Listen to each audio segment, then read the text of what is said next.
فايس في الكواليس اللي ما نقدرش نهضرها بيان سور. مي انا حاجه اللي نعرفها اوطونك خدمت مع جعفر قاسم. نعم. ومروان قروابي سما الصديق تاعي وكان عندي تعامل معه. مروان حساس بزاف. ودوزيام دي شوز انا خدمت مع جعفر قاسم اللي كيما يقولوا تعلمت من عنده، وكان جامي ما كان عندي بروبليم معاه، بصح نعاودوا نولوا كل تدخل الاطراف. انا باغ اكزومبل كان عندي مشكل صغير ماشي مع جعفر قاسم، مع اسمها الانتوراج تاعو، مع اللي يخدموا معاه. على بالنا بلي مام كاين بزاف اسمه لي زارتيست كاين يشكو بزاف من هذه الناحيه.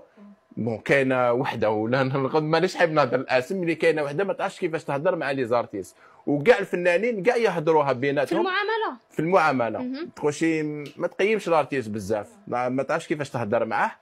ولي زارتيست كاع يجوا يشكو، بصح حتى واحد ما عنده الجرأه باش يهضرها. لا هذا برك هذه ممثله ماشي ممثله، ما نهضروش في لا برودكسيون. وانا على بالي سما في الكواليس.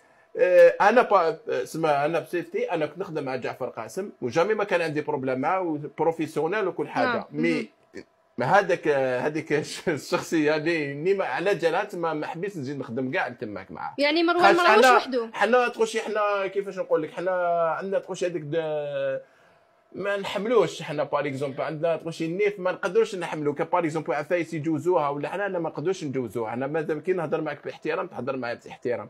وشوي سور كيما نقولوا واحد 80% صارت له هكا المروان مظلوم. يعني راه نشوفوا بلي مروان قروابي راه مظلوم. بالك ما تقدرش علاش يا اخي المخرج هو اللي يختار المشاهد. نو ماشي نهضر في المعامله. هاد الشخصيه حبيت نفهم واش دخلها في جوستومون انا ما حبيتش نهضر على واحد الكواليس. داكوغ اوكي فهمتي. دوكا باغ اكزومبل كي صراو هذه العفايس صراو كواليس مانيش قادر نهضرها. اكيد ما نقدرش نهضروها. يعني قلت لك انا لو بروبليم انا نتعاطف مع مروان، نتعاطف مع مروان بزاف خاطش انسان حساس، ومروان يخدم حاجه من قلبه.